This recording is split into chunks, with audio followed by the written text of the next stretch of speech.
Hi, everyone. Thanks for sticking around. I know it's the end of the day, but we are really glad to be here and be part of this wonderful 2 days. I'm very happy to introduce these wonderful panelists, and the joke is, we were joking about this before, what are the chances that we'd have 2 panelists with the same last name? So on the left here, he goes by Sean, but I love giving his proper name, which is Shobhit Kapoor, and he's from why can't I say this? Anyway, and then we have here, I've been working on these names to pronounce them correctly, and we have Ajay here, Kapoor. And we're very excited to be talking about this next panel. And I guess my first question is really off of, brick-and-mortar stores. And we have these two different organizations, and we want to basically ask them, how is it that we are driving sales using e-commerce to begin with? Great. So we'll do quick intros. Oh, I'm so sorry. Yes, No, we want to have One, intros, please. We're not related, just for the record. So quick intro.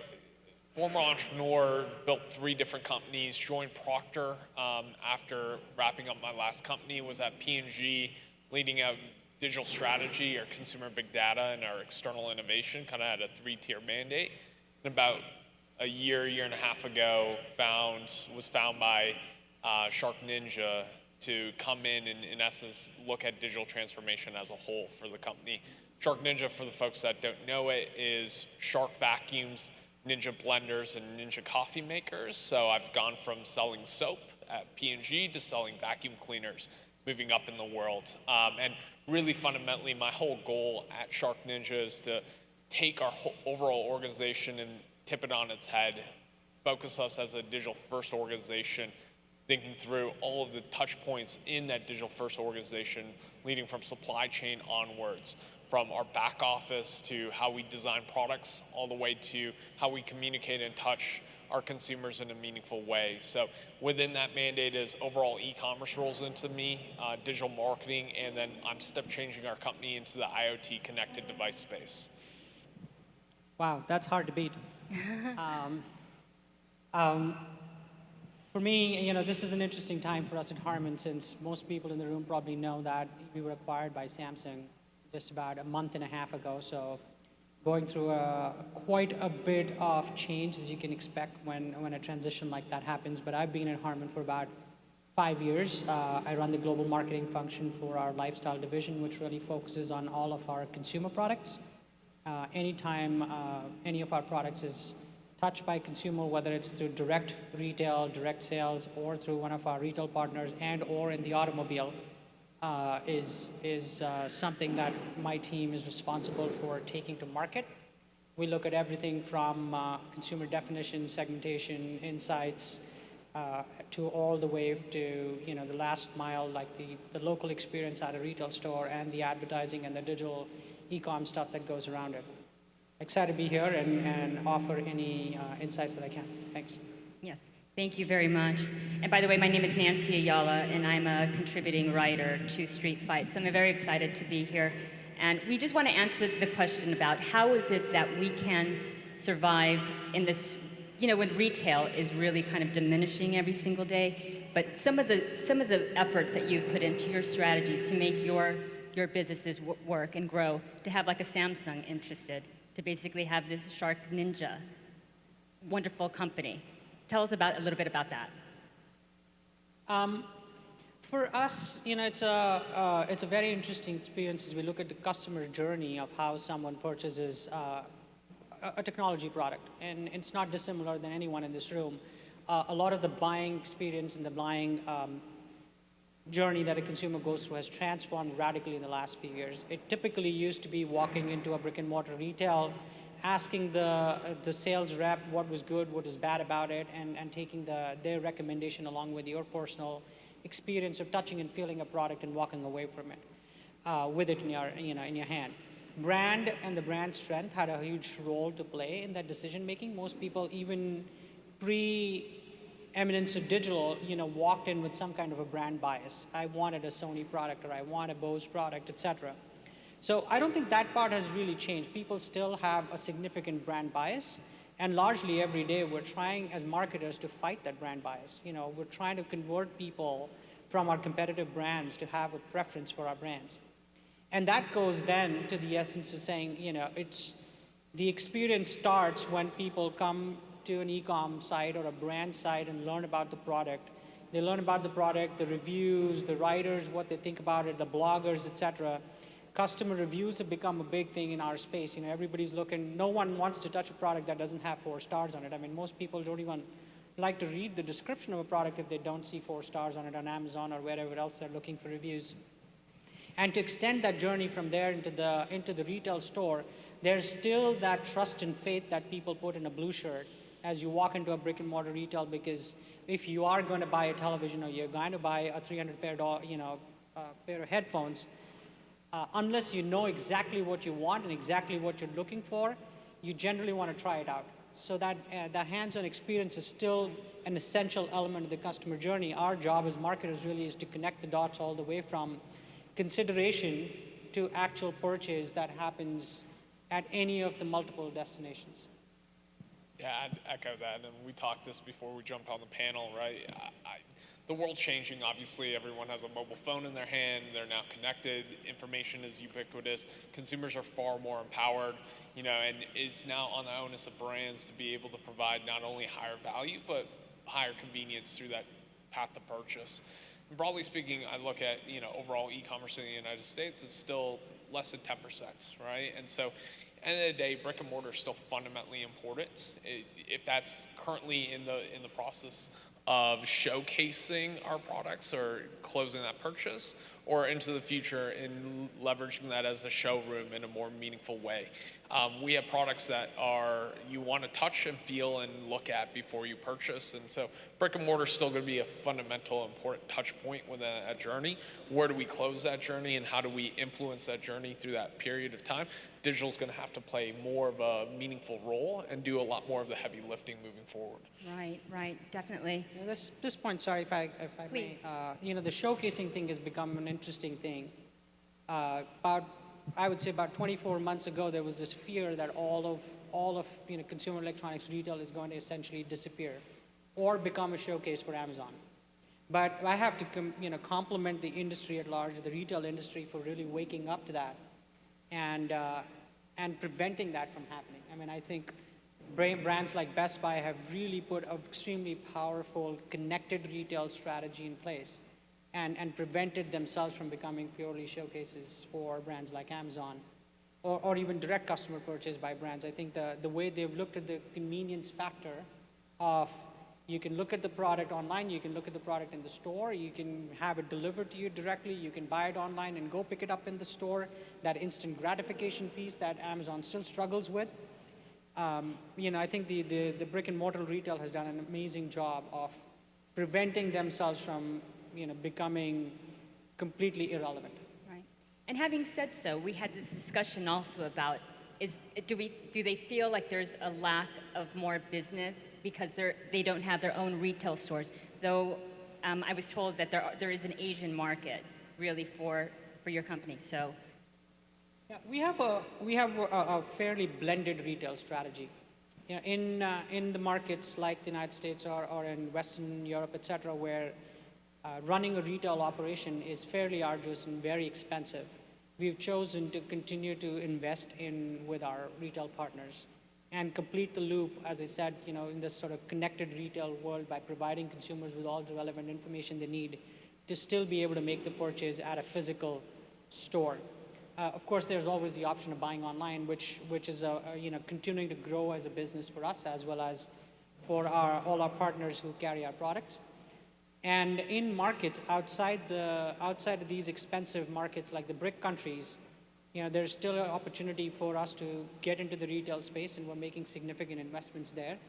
The thing that we learned there is, the Asian consumer really wants to be able to walk into a physical branded retail store and buy a product. There's a lot of reasons to do that. There's brand attraction. Counterfeit is a big issue. If they go buy at a non-branded store, the likelihood of counterfeit is really high. Customer service is not the way it is where you can call an 800 number and get service. They actually have to go to a physical store or a service center. So there are lots of and then brand, right? I mean, you're competing in a very crowded space for Right. attention. Asian markets in terms of advertising and brand presence are very, very loud. We think Times Square is loud, Asian markets are 10x. So, branded retail really helps you improve and enhance the presence of your brand in a very significant way. As, these multi-billion-dollar, super expensive malls are coming up in markets like China and parts of India and other markets. It's just imperative that you're there. Otherwise, you're out of the consideration set. Right? It really comes down to the consumer journey and the category that you're playing in, right? So consumer electronics may play in a particular manner. For us, we see our retail partners being extremely important as we not only win in the United States, but as we look outwards for globalization.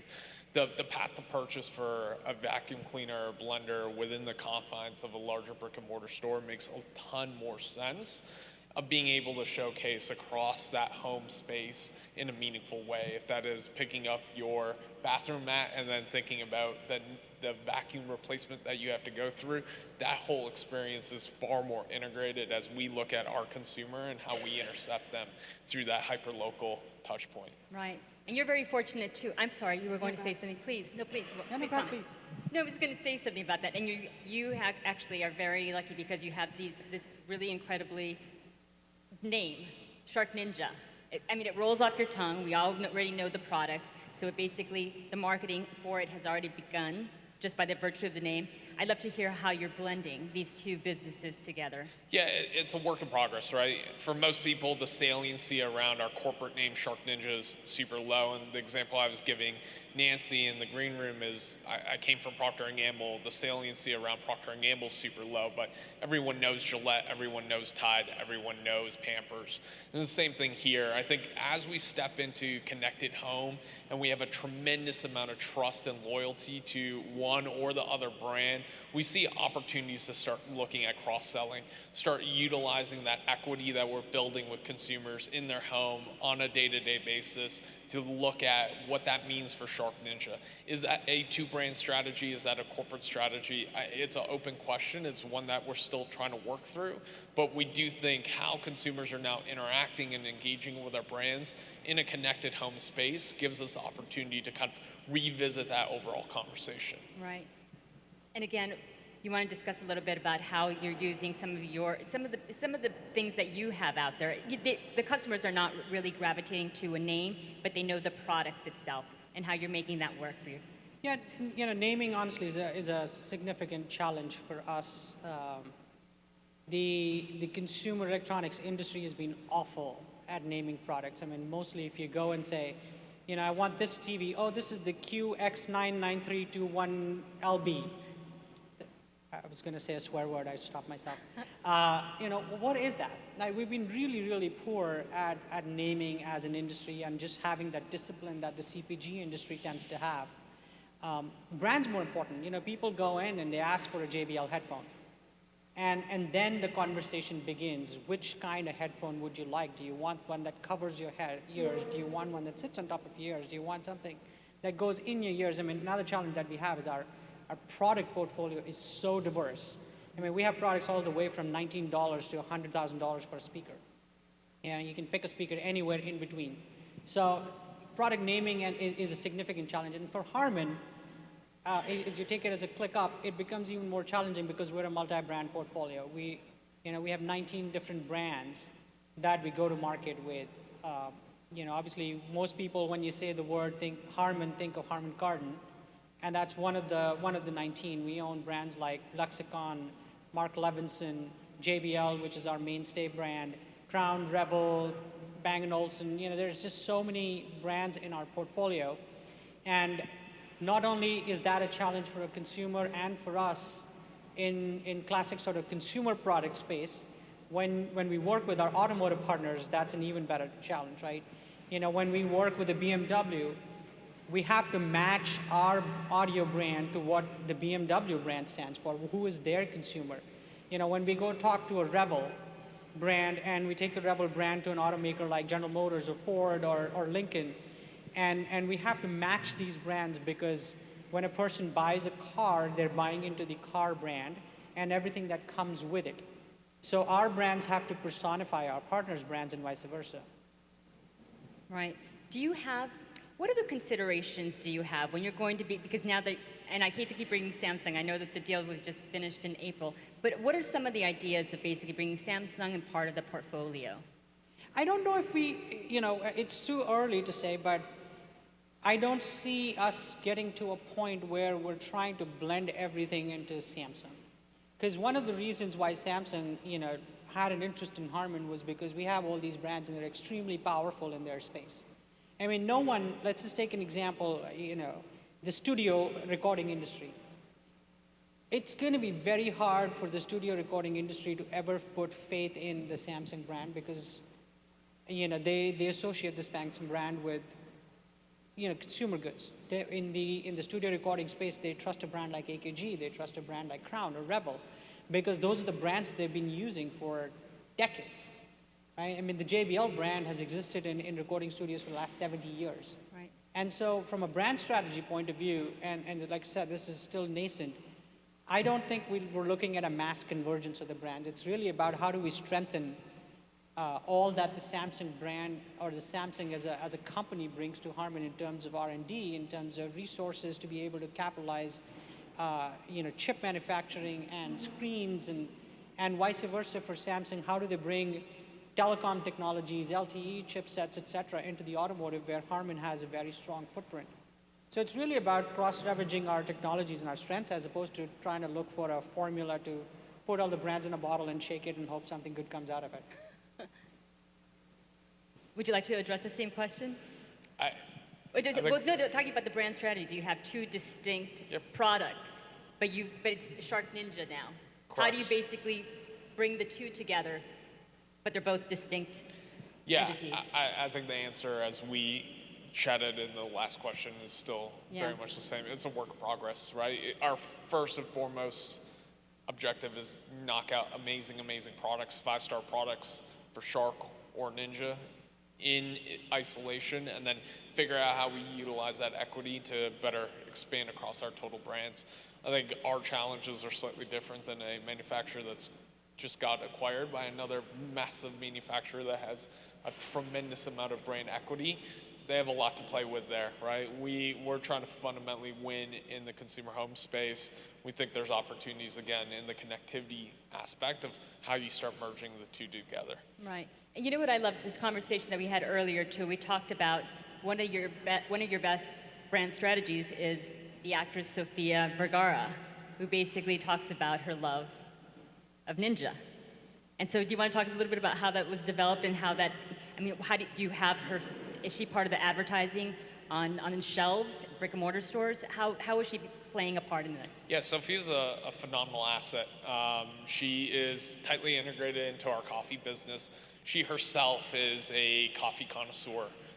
Spends a tremendous amount of time just going through her coffee collection and how she wants to consume her coffee. And so it was just a tight integration, both from our product quality and how we go to market and what she's looking to kind of stand for in the coming years. And so we were able to forge a strong partnership with her.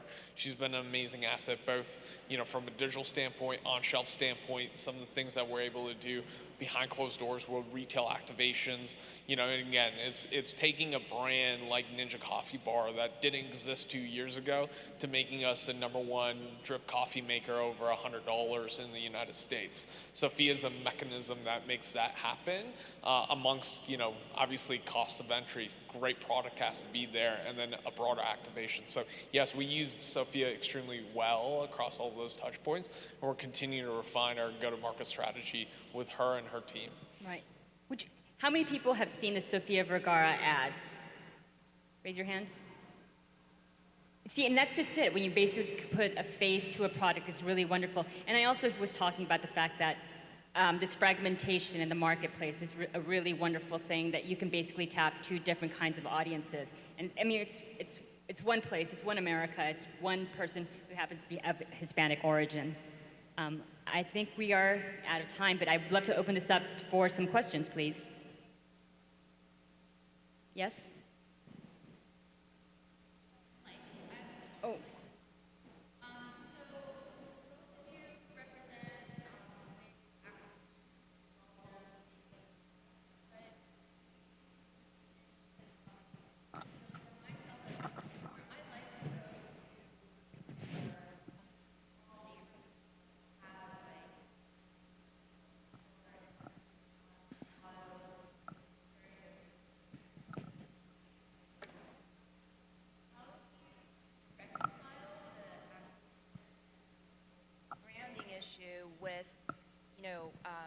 your customers or, what they expect from you, especially since you're going into more of a connected and, digital type of kind of service. I guess I'm just trying to figure out how would a normal consumer really wrap their head around that.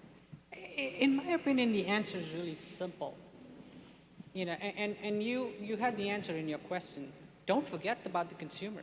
I mean, don't get so involved in this whole brand strategy, acquisition, who bought whom, who does what nonsense, which we tend to, right? I mean, that's what we in corporate tend to do, is get so buried in what's happening inside our hallways and trying to make sense of it on whiteboards that we actually forget the reason we exist.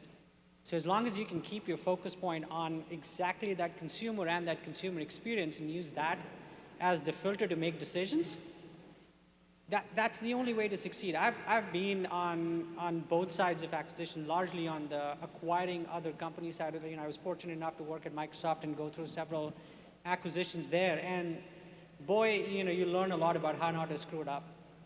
And the reason when you do all these postmortems after you screw it up is you realize you got so involved in process and people and strategy decks and hiring the McKinseys of the world to come in and solve shit for you that you actually forget why you did it in the first place. You did it to add value, to bring more value to your consumer. So I think the lessons that I've learned over the course of my career is don't forget that. Every morning, just wake up and think about your consumer. Very good. Thank you so very much. This has been wonderful. Thank you for your time, and enjoy the rest of your day.